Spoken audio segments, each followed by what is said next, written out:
Hello everyone, जैसे कि आप लोगों ने 10th में एक अलजेब्रा पोर्शन पढ़ा था।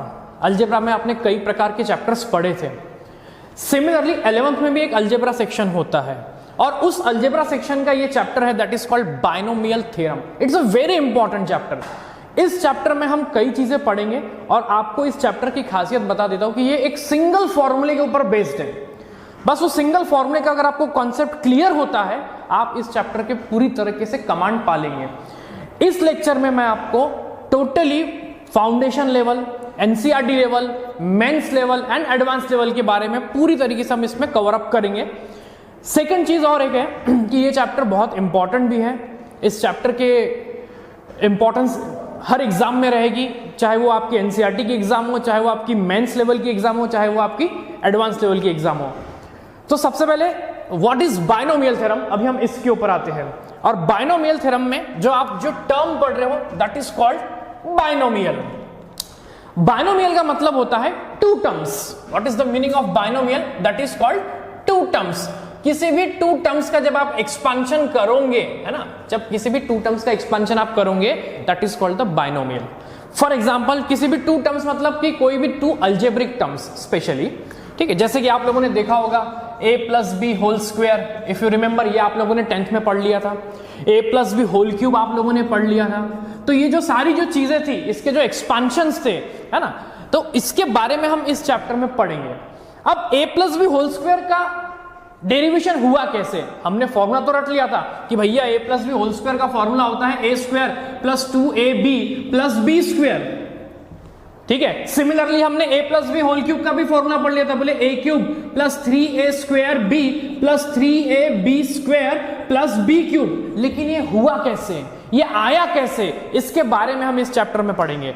सो इन्हीं फॉर्मूले के जो एक्सपांशन है वो जन्म कहां से हुआ, उसका जन्म पढ़ेंगे, उसका डेरिवेशन पढ़ेंगे, और वो जो फॉर्मूला है, जो फॉर्मूले के बेस पे ये हुआ है, उसको हम बहुत अच्छे तरीके से और बहुत फाउंडेशन लेवल से पढ़ना स्टार्ट करेंगे।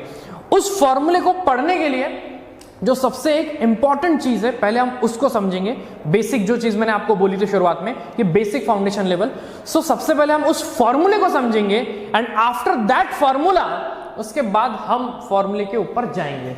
सो जो मैंने बोला था कि जो हमको सिंगल फॉर्मूला पढ़ना है, उस सिंगल फॉर्मूले की जो सबसे इंपॉर्टेंट चीज है, पहले हम उसको समझते हैं एंड उसके बाद हम उस फॉर्मूले पर जाएंगे। तो देखिए, जो मैंने आपको बोला था, जो सिंगल फॉर्मूले के लिए इंपॉर्टेंट चीज है that is called n factorial, ठीक है। इसको पढ़ते कैसे है? n फैक्टोरियल, या इसको हम ऐसे भी सिंबलाइज करते हैं n फैक्टोरियल।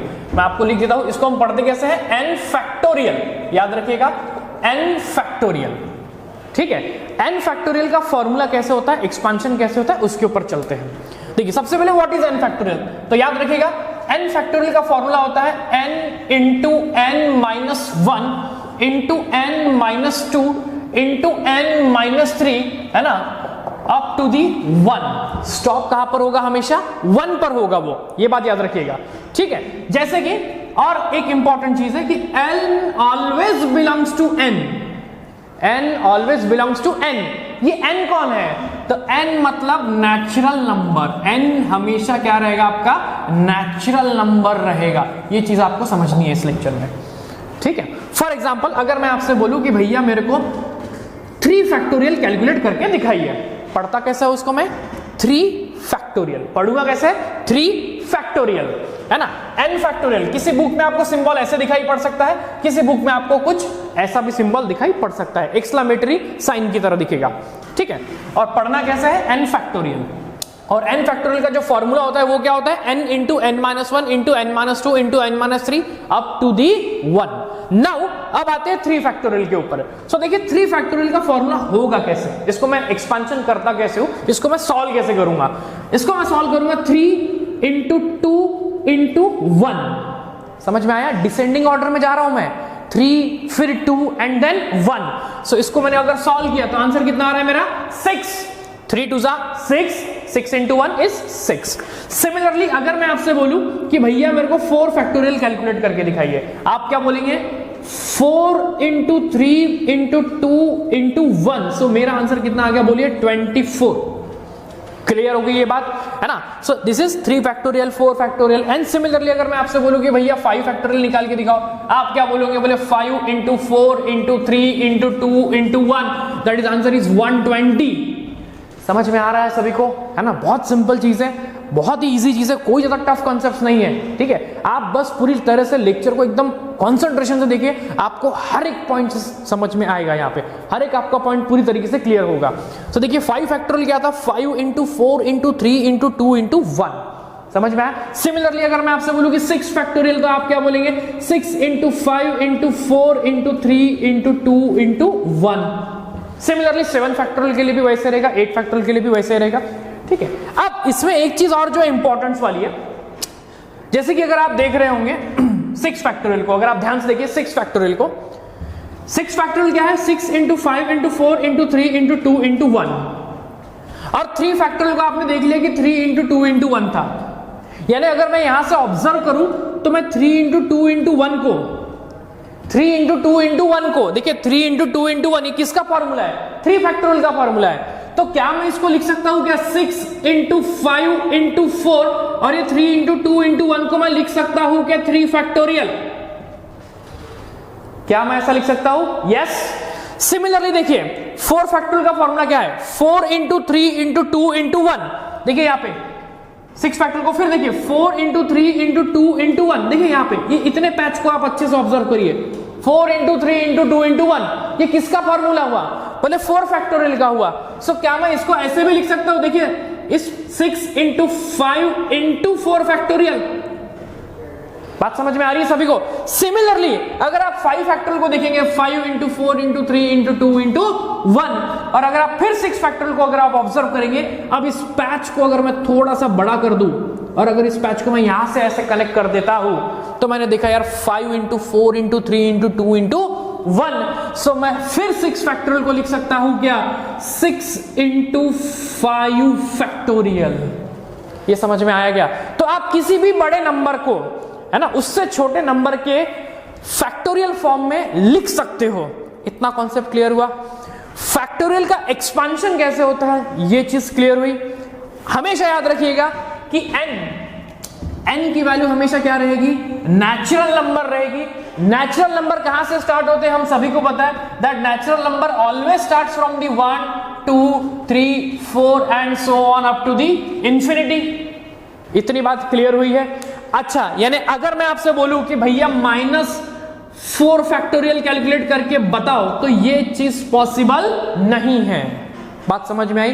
किसी भी निगेटिव नंबर का फैक्टोरियल पॉसिबल नहीं है। दूसरी चीज, अगर मैं आपसे बोला कि भैया 4.5 का फैक्टोरियल कैलकुलेट करके बताओ, ये भी चीज पॉसिबल नहीं है। सो किसी भी निगेटिव नंबर का फैक्टोरियल पॉसिबल नहीं होता है, पहली चीज। किसी भी पॉइंट वाली संख्या, है ना, कोई भी पॉइंट वाले नंबर हो, उनका भी फैक्टोरियल पॉसिबल नहीं होगा। सिमिलरली कोई फ्रैक्शन वाले नंबर रहेंगे तो उनका भी फैक्टोरियल पॉसिबल नहीं होगा।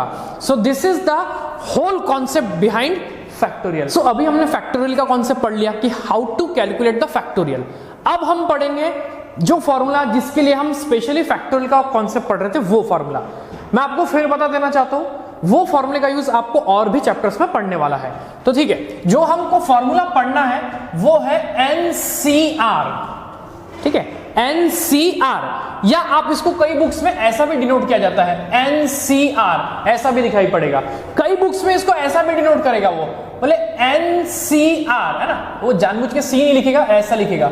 सो डिनोशन कैसा भी हो, काम इसका एक ही है। NCR ऐसा भी दिखाई पड़ सकता है, NCR ऐसा भी दिखाई पड़ सकता है, या NCR ऐसा भी दिखाई पड़ सकता है ना। तो ये अलग अलग इनके डिनोशन हुए। तो NCR का एक्सपांशन क्या होता है, इसको सॉल्व कैसे किया जाता है, इसको अब आते हैं हम। देखिए NCR का जो फॉर्मूला होता है, ध्यान से समझिएगा, n factorial upon r factorial into n minus r factorial. ठीक है, क्या बोला मैंने? NCR का फॉर्मूला बोलिए मेरे साथ, बोलते हुए चलिए आप लोग, n factorial upon r factorial into n minus r factorial.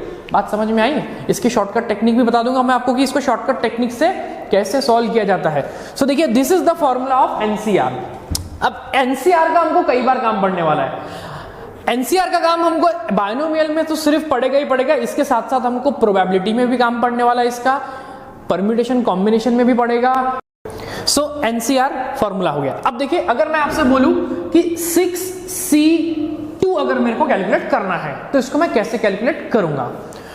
So by using this formula मैं ऑब्जर्व कर रहा हूं कि ऊपर में क्या रहेगा 6 फैक्टोरियल है ना, n की वैल्यू 6 है, उस पर r की वैल्यू मेरी 2 है। इसको अगर मैं इन दोनों को कंपेयर करूं सो r की वैल्यू मेरी कितनी है 2 है, तो ये कितना हो गया 2 फैक्टोरियल इंटू 6 माइनस 2 फैक्टोरियल। ये चीज क्लियर हुई सभी को एवरीवन? नाउ अब आप देखो तो ये देखिए 6 फैक्टोरियल हो गया डिवाइडेड बाय ये 2 फैक्टोरियल है भाई, है ना, और इनटू ये 4 फैक्टोरियल हो गया। 6 माइनस 2 कितना होता है 4 factorial.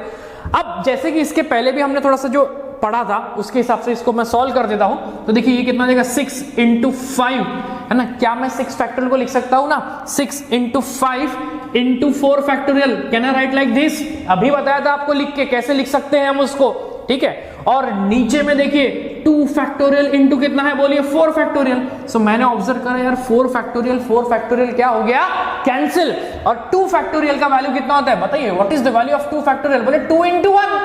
What is the value of 2 factorial? बोले 2 इंटू 1 यानी कि 2 इंटू 1 यानी कि कितना हो गया आपका 2। सो देखिए फिर से अगेन देखिए यहाँ पे तो ये कितना हो गया 6 into 5 divided by 2, 6 5 30 divide by 2। सो मेरा आंसर कितना आ गया 15 आ गया, ठीक है, मेरा आंसर कितना आ गया 15 आ गया। अब मैं आपको इसकी एक टेक्निक बता देता हूं, आपको इतना लेंथी सॉल्व करने की एग्जाम में नीड नहीं है, आपको जल्दी से आंसर निकालना है तो उसको कैसे करेंगे अपन। सो ये तो फॉर्मूला हुआ, प्रोसीजर आपको पता होनी चाहिए इसलिए मैंने आपको ये बता दी। बट अगर देखिए इसको मैं तुरंत सॉल्व अगर करना चाहूं तो कैसे करूंगा, ध्यान से समझिएगा। 6C2 पूरा ध्यान यहां रखना, ऊपर नंबर कौन सा है 6, नीचे नंबर कौन सा है 2, तो इसको मैं डिक्रीजिंग ऑर्डर में डिक्रीज करूंगा अप टू 2 प्लेसेस। मतलब कि देखिए कैसे 6 इंटू 5 मैं सिर्फ 2 प्लेसेस तक के ही गया, और नीचे में मैं इंक्रीजिंग ऑर्डर में चलूंगा, नीचे मैं इंक्रीजिंग ऑर्डर से चलूंगा, 1 से स्टार्ट करूंगा और कहां तक जाऊंगा 2 तक के, कहां तक के जाऊंगा 2 तक के। देखिए फिर से बता रहा हूं 6C2 क्या होगा 6 इंटू 5 2 स्टेप डिक्रीज और नीचे से 2 स्टेप इंक्रीज। अगर मैं आपसे बोलूं कि 6C3 है, अब आप इसको कैसे करेंगे, तो बोले ऊपर से 3 स्टेप डिक्रीज नीचे से 3 स्टेप इंक्रीज, यानी कि देखिए कितना हुआ 6 into 5 into 4 divided by 1 into 2 into 3। नीचे की जो स्टेप है वो हमेशा 1 से स्टार्ट करनी है और ऊपर की स्टेप हमेशा n से स्टार्ट करनी है, जो भी आपकी n की वैल्यू है। तो अगर आपने इसको सॉल्व कर लिया, देखिए 6 इंटू 5 अगेन 30 डिवाइड बाय 2 कितना आ गया 15, और अगेन देखिए 6 इंटू 5 आप इसको कट कर दिए 3 2 6 और ये 6 कैंसिल कर दिया, सो 5 4 20। सो ऐसे आप इसको जल्दी से भी क्विकली सॉल्व कर सकते हो। और एक इसमें इंपॉर्टेंट जो चीज है जो मेरे को समझना है आपको कि एनसीआर, ये जो फॉर्मूला है आपका एनसीआर में जो सबसे एक इंपॉर्टेंट चीज है, हमेशा याद रखना कि n की जो वैल्यू रहेगी वो हमेशा r से एक तो बड़ी रहेगी और क्या रहेगी इक्वल। वेरी इंपॉर्टेंट चीज, n की वैल्यू हमेशा r से एक तो बड़ी रहेगी या तो क्या रहेगी इक्वल रहेगी, लेकिन r कभी भी n से बड़ा नहीं हो सकता। यानी आप कभी इसको ऐसा नहीं लिख सकते बोले 6C8, ये कभी भी पॉसिबल नहीं होगा, क्योंकि अगर आपने 6C8 लिख दिया तो डिवाइड में क्या आ जाएगा 6 माइनस 8, और 6 माइनस 8 मतलब क्या हो गया -2। अब -2 फैक्टोरियल वो तो हमने स्टार्टिंग में ही पढ़ लिया कि निगेटिव नंबर का factorial is not possible. Clear हो रही है बात सभी को? सो ऑलवेज रिमेंबर एनसीआर में n की जो वैल्यू है r से हमेशा क्या रहेगी बड़ी या तो इक्वल, ये एक इंपॉर्टेंट चीज। And mainly very very important चीज कि 0 फैक्टोरियल, अगर कभी आपको 0 फैक्टोरियल दिखाई पड़े तो इसकी वैल्यू होगी हमेशा 1। इट्स अ वेरी इंपॉर्टेंट चीज, 0 फैक्टोरियल की वैल्यू क्या होती है हमेशा 1 होती है। इसका प्रूफ मैं आपको परम्यूटेशन एंड कॉम्बिनेशन चैप्टर जब हम पढ़ेंगे तब मैं आपको दूंगा कि why 0 फैक्टोरियल इज 1। सो अभी आपको सिर्फ इतना ध्यान रखना है कि 0 फैक्टोरियल का वैल्यू कितना रहेगा 1 रहेगा, ठीक है। सो इतना प्रोसेस आप जल्दी से नोट डाउन करिए। अब मैं आता हूं क्वेश्चन के ऊपर। सो अभी हमने ये एक्सपांशन समझ लिया। अब मैं कुछ चीजें और बता देना चाहता हूँ ये एनसीआर के फॉर्मूले से रिलेटेड, और फिर उसके बाद हम प्रॉपर वे में हमारा चैप्टर को स्टार्ट करते हैं। सो अभी तो हम सिर्फ फाउंडेशन लेवल ही पढ़ रहे थे। तो देखिए एक इंपॉर्टेंट चीज और है जो आपको समझना है कि that NCR is always equals to NCN minus R. Very important चीज, बहुत हेल्प करने वाली आपको ये चीज, ठीक है। सो एनसीआर की वैल्यू हमेशा इक्वल रहेगी एनसीएन माइनस आर से, ठीक है। देखिए कैसे, फॉर एग्जांपल जैसे कि अगर मैं आपसे बोल रहा हूं कि 7C3 है, तो इसकी वैल्यू हमेशा आपको याद रखना है किससे इक्वल रहेगी, 7 माइनस 3 से। 7 माइनस 3 मतलब कितना होता है बोलिए, 7C4। ये बात क्लियर हुई क्या? यानी कि अगर मैं आपसे बोल रहा हूं कि 6C2 है, तो इसकी वैल्यू हमेशा किससे इक्वल रहेगी, 6C4 से इक्वल रहेगी, ठीक है। तो अब देखिए इसको मैं सॉल्व करके देख लेते हैं कि कैसे इक्वल होती है, सच में इक्वल होती है क्या। चलिए आइए देखते हैं इसको, समझते हैं कैसे।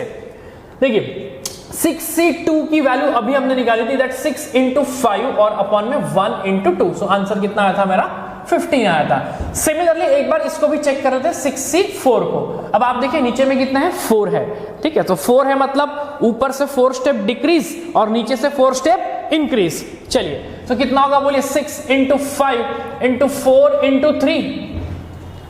4 स्टेप समझ में आया मैं कैसे गया, 1 2 3 4 स्टेप डिक्रीज और अब नीचे से 4 स्टेप इंक्रीज। मतलब क्या रहेगा बोलिए, 1 इंटू 2 इंटू 3 इंटू 4। क्लियर होगी बात। अब आप देखिए इसको सॉल्व करिए, देखिए ये 3 3 4 4 कैंसिल, अगेन देखिए 6 5 जा 30, ये 1 जा और ये 3 जा 5 3 जा 15 आ गया। आई बात समझ में। अगेन 7 को सॉल्व करके देख लीजिए। चलिए सो देखिए 7C3, अगेन अब 7 को कैसे एक्सपांशन करेंगे, वही वाला ट्रिक, हमारी ट्रिक क्या बोलती है, 3 स्टेप डिक्रीज, है ना, 3 स्टेप डिक्रीज 3 स्टेप इंक्रीज। अब आप देखिए 3 स्टेप जब मैं डिक्रीज करूंगा तो इस बार मेरी n की वैल्यू कितनी है, 7, तो मैं 7 से डिक्रीज करूंगा, यानी देखिए कैसे, 7 इंटू 6 इंटू 5, है ना, 7 इंटू 6 इंटू 5, 8 होता तो 8 इंटू 7 इंटू 6। बात समझ में आ रही है ना, है ना, ऑर्डर वाइज जाना है हमको। और डिवाइडेड बाय बोलिए 1 इंटू 2 इंटू 3। क्लियर हुआ। अब आप इसको सॉल्व करें, देखिए 3 2 जा 6 और ये 6 हो गया आपके कैंसिल, और 7 5 जा कितना मिल गया, तो बोले 35। 7 5 जा कितना मिल गया, तो बोले 35 मिल गया।